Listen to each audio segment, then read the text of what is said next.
Imagine. Imagine it's 1915.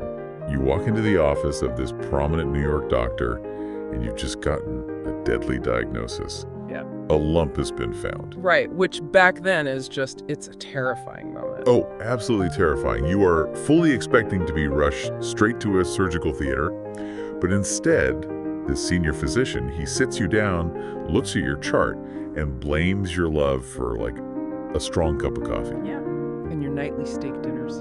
Exactly. He blames your dinners and the constant buzzing stress of your city job.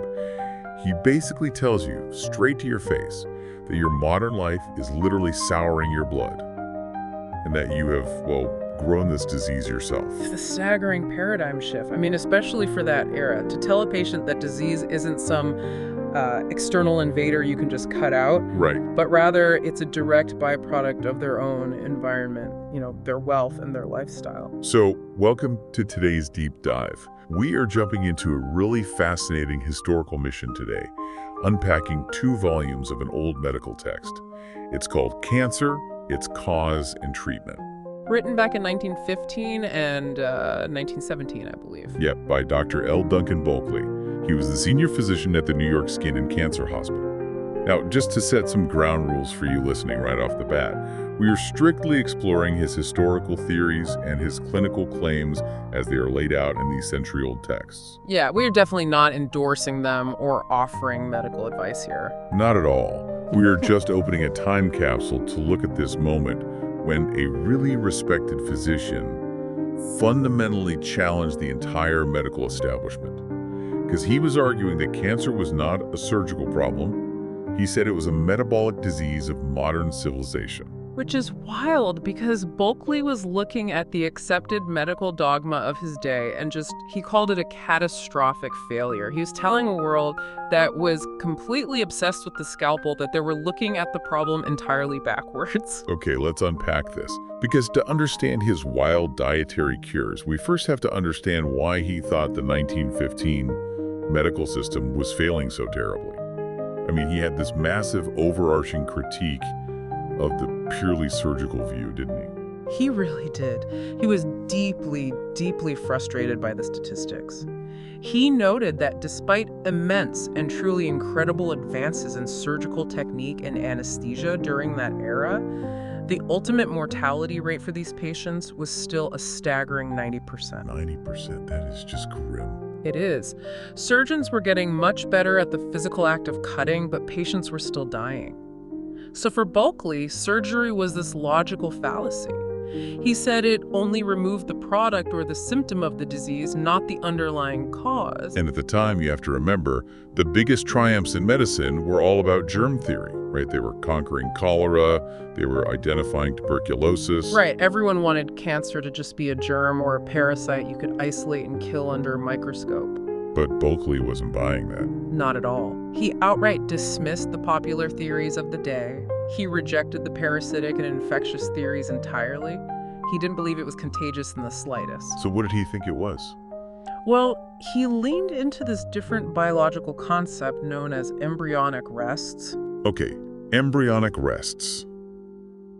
What exactly did medical science think an embryonic rest was back in 1915? So they believed these were prenatal, wrongly placed tissue elements, basically leftover developmental scaffolding from when you were a fetus. Oh, wow. Yeah, these abnormal little clusters of dormant, fetal-like cells that are just present in every single human being from birth.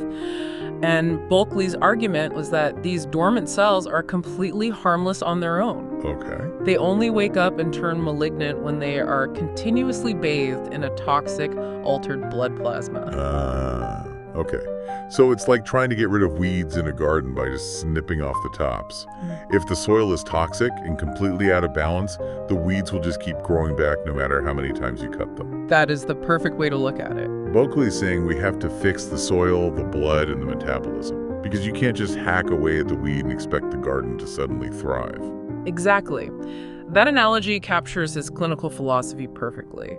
He viewed the tumor not just as a lump, but as a symptom of this massive systemic pollution. What's fascinating here is how Bulkley pointed specifically to the condition of the blood in advanced cases to prove this. He actually tested their blood. Yes, he documented that the blood of these patients consistently showed diminished alkaliscence. It was losing its natural, healthy alkaline state. The blood was literally turning sour. Yes, literally souring, along with showing abnormally low hemoglobin. And furthermore, he theorized that once the tumor was actually established, it actively secreted a toxic hormone of its own that poisoned the surrounding system. Wait, the tumor itself was poisoning the body? According to him, yes. This was his explanation for the severe wasting decline, what doctors call cachexia, that you see in terminal patients. The tumor becomes this active, toxic factory polluting the garden soil even further. Wow.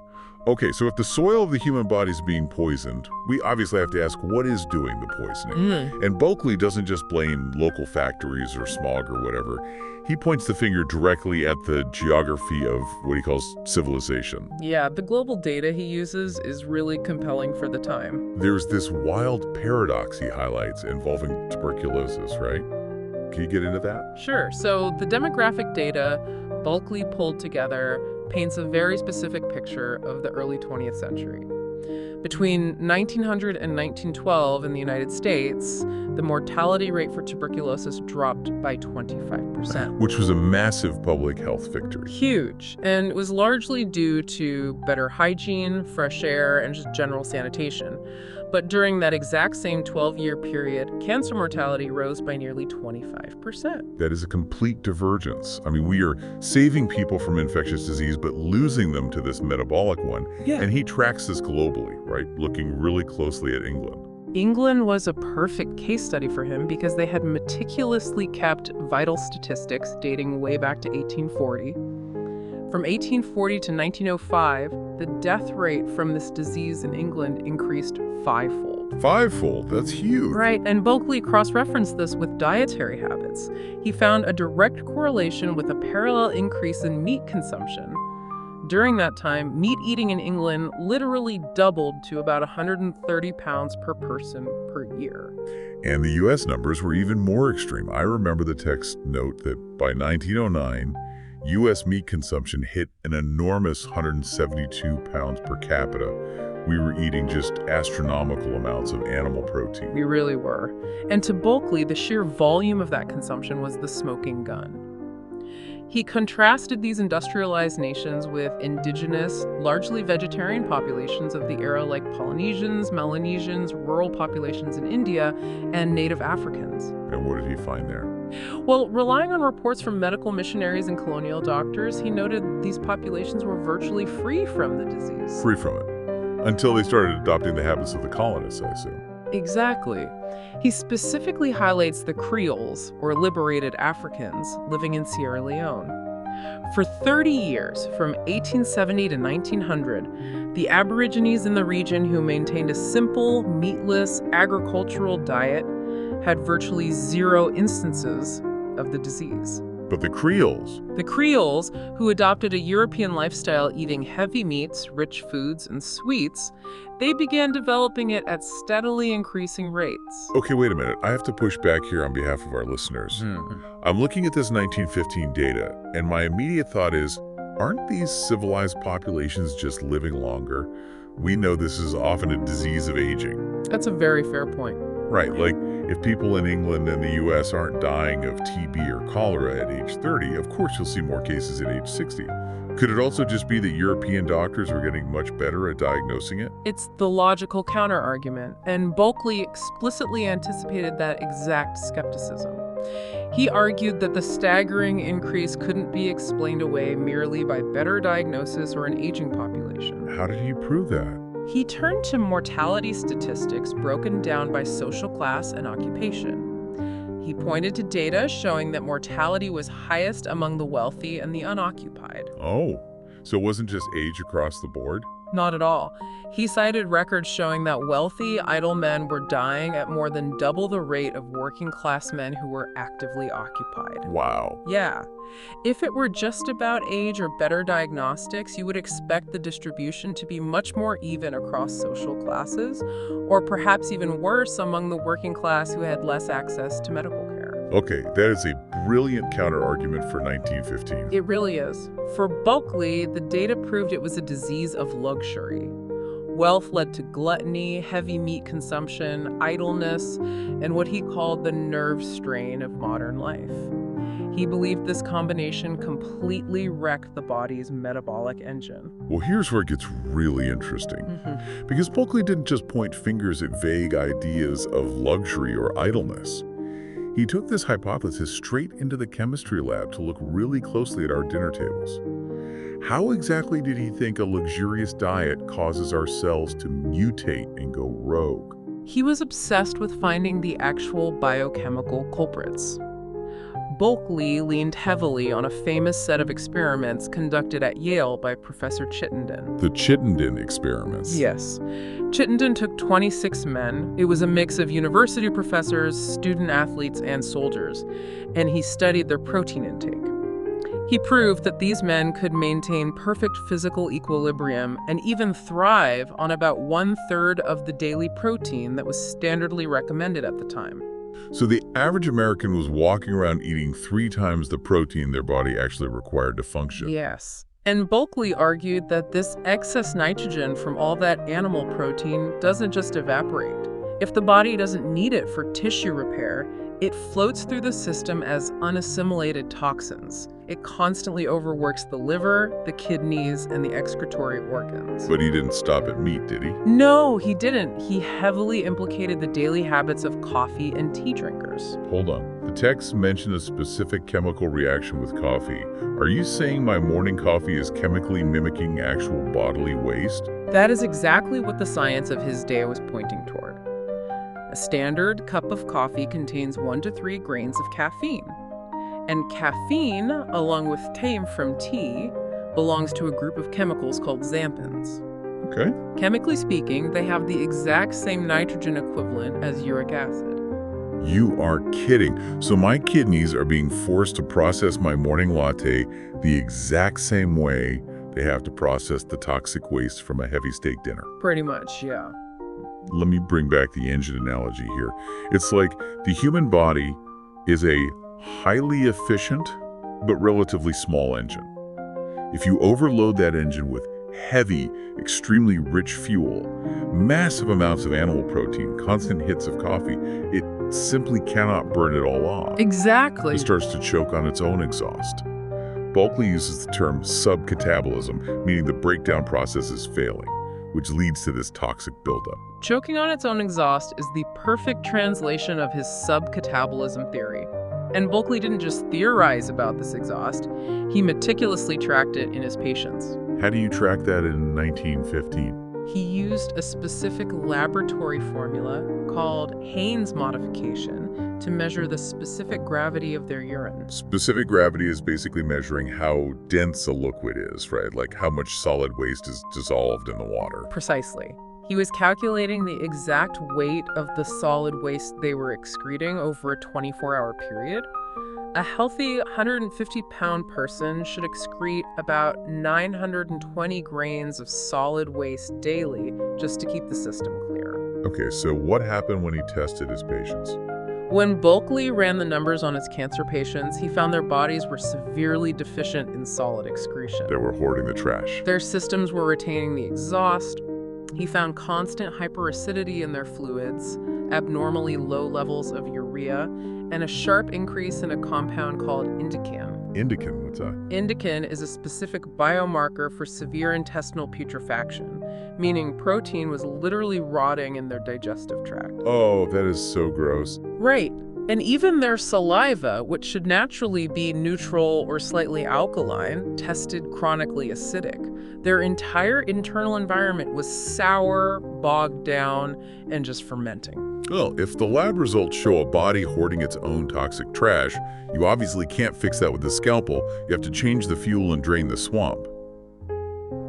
Which brings us to what we could easily call his 1915 biohackers protocol. How did Bulkley actually treat this? It was a rigorous, incredibly strict, and arguably punishing regimen. To clear the metabolic engine, he prescribed an absolute vegetarian diet. He usually forbade even eggs and milk, viewing them as unnecessary animal proteins that would just add to the nitrogen burden. But his patients were often sick and wasting away. If you strip away meat, eggs, and milk, where on earth are they getting their calories? Butter. Butter. He had them make up the caloric deficit with pure butter. He sometimes demanded they consume a full quarter pound of it a day. A quarter pound of butter a day. That is intense. Why butter and not milk? Because butter is almost entirely fat, lacking the heavy protein structure of milk or meat. In his view, pure fat burned cleaner in the metabolic engine without leaving behind those toxic nitrogen ashes. Okay, I guess that makes sense in his framework. He was also incredibly particular about how vegetables were prepared. He insisted that potatoes must be cooked and eaten in their skins.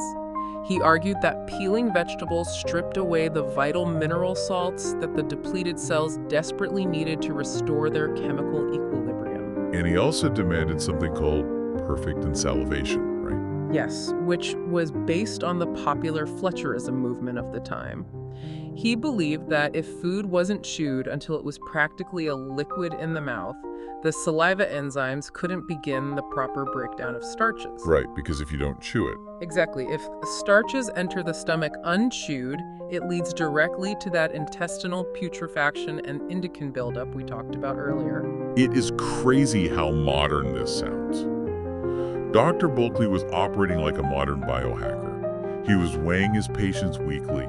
He was handing them litmus paper and making them test their saliva acidity before and after every single meal. Yeah, he was obsessed with the data. He was doing weekly blood counts to check their hemoglobin. He recognized that the digestive tract, specifically constipation and what he called intestinal stasis, was ground zero for systemic disease. Did he use any actual medicines, or was it purely diet? He used medicine, but it was entirely aimed at flushing the system and supporting the metabolic organs, never at attacking the tumor directly. For instance, he used potassium acetate alongside copious amounts of Bethesda water. What is Bethesda water? It was a very popular mineral spring water of the era, known for its strong diuretic properties. He used it to force the kidneys to flush out those retained toxins. Oh, I see. He also prescribed iron to rebuild the depleted red blood cells.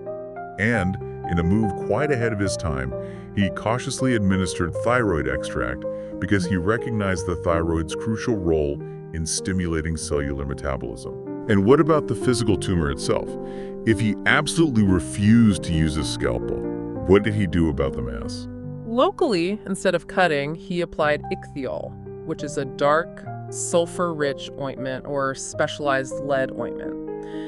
The goal wasn't to burn the tumor away, but to soothe the local irritation, reduce the aggressive inflammation, and let the newly corrected internal chemistry do the heavy lifting of slowly shrinking the mass. Okay, so the ultimate question is, did this intense, meticulous, butter-heavy biohacking actually save lives when the surgical knife failed?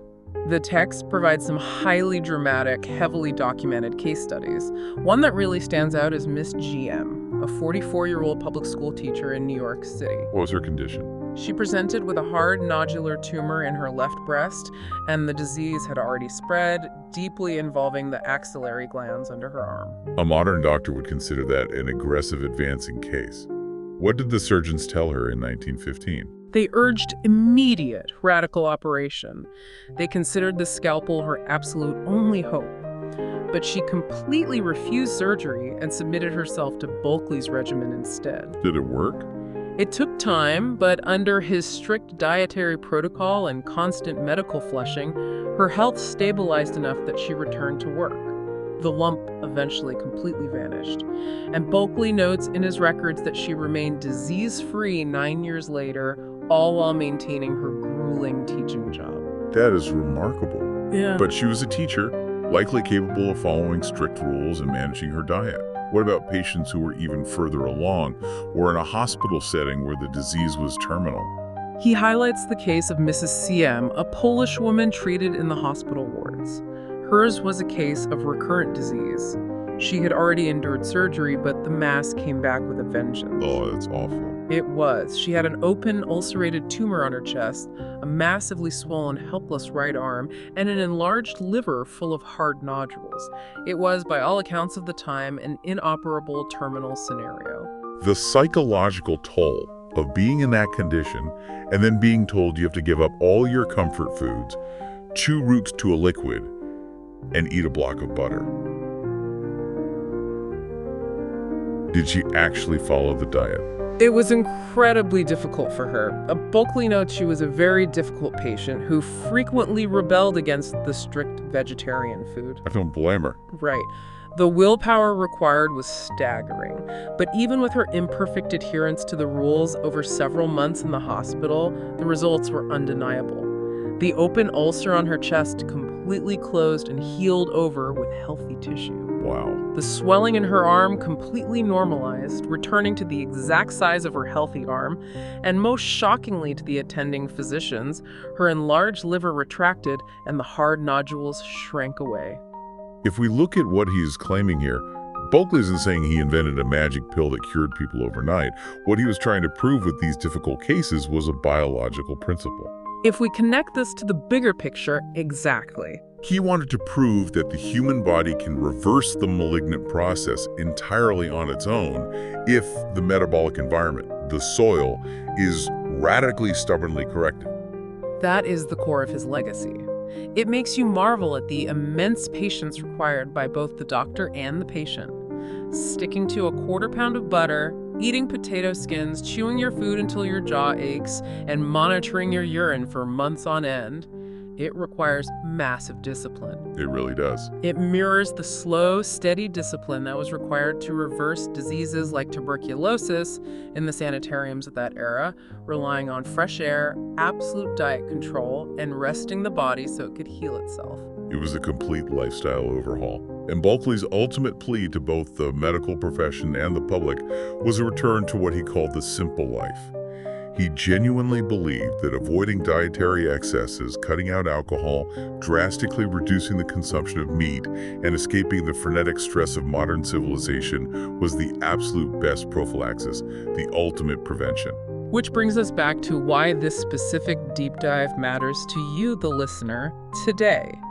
It proves that the fierce debates we are currently having about how our environment, our highly processed diets, and our stressful lifestyles impact our cellular health. None of this is a new fad. Right.